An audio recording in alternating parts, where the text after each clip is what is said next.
It was the design of Marcus Rich and Joseph Dewey and Thomas Smith to call on the terrible old man.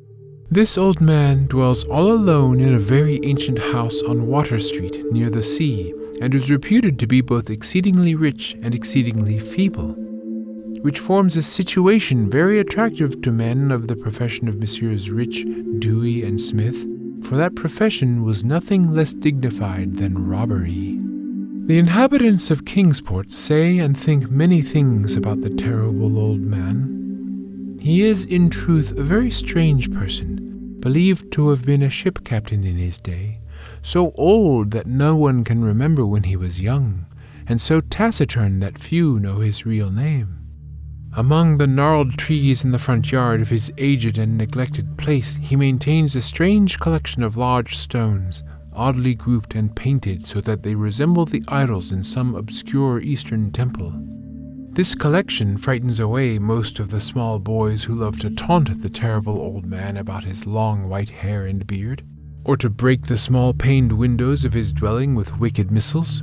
But there are other things which frighten the older and more curious folk who sometimes steal up to the house to peer in through the dusty panes. These folk say that on a table in a bare room on the ground floor are many peculiar bottles, in each a small piece of lead suspended pendulum-wise from a string. And they say that the terrible old man talks to these bottles, addressing them by such names as Jack, Scarface, Long Tim, Spanish Joe, Peters, and Mate Ellis, and that whenever he speaks to a bottle, the little lead pendulum within makes certain definite vibrations as if in answer. Those who have watched the tall, lean, terrible old man in these peculiar conversations do not watch him again. But Marcus Rich and Joseph Dewey and Thomas Smith saw in the terrible old man merely a tottering, almost helpless graybeard who could not walk without the aid of his knotted cane, and whose thin, weak hands shook pitifully. To a robber whose soul is in his profession, there is a lure and a challenge about a very old and very feeble man who has no account at the bank and who pays for his few necessities at the village store with Spanish gold and silver minted centuries ago.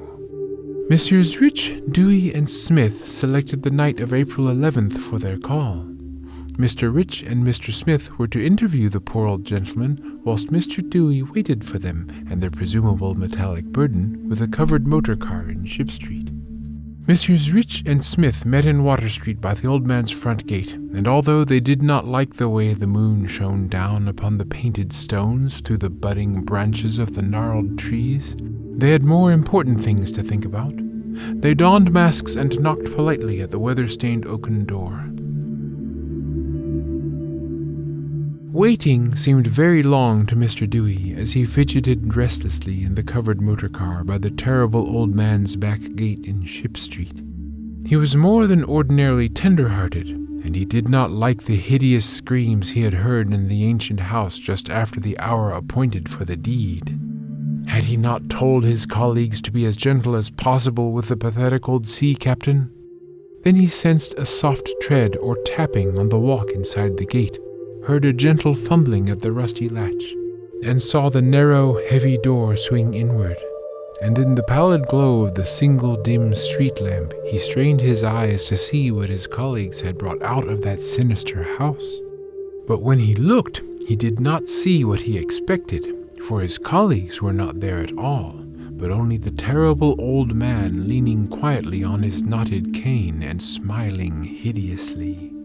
Mr. Dewey had never before noticed the color of that man's eyes. Now he saw that they were yellow. Little things make considerable excitement in little towns, which is the reason that Kingsport people talked all that spring and summer about the 3 unidentifiable bodies, horribly slashed as with many cutlasses, and horribly mangled as by the tread of many cruel boot heels, which the tide washed in.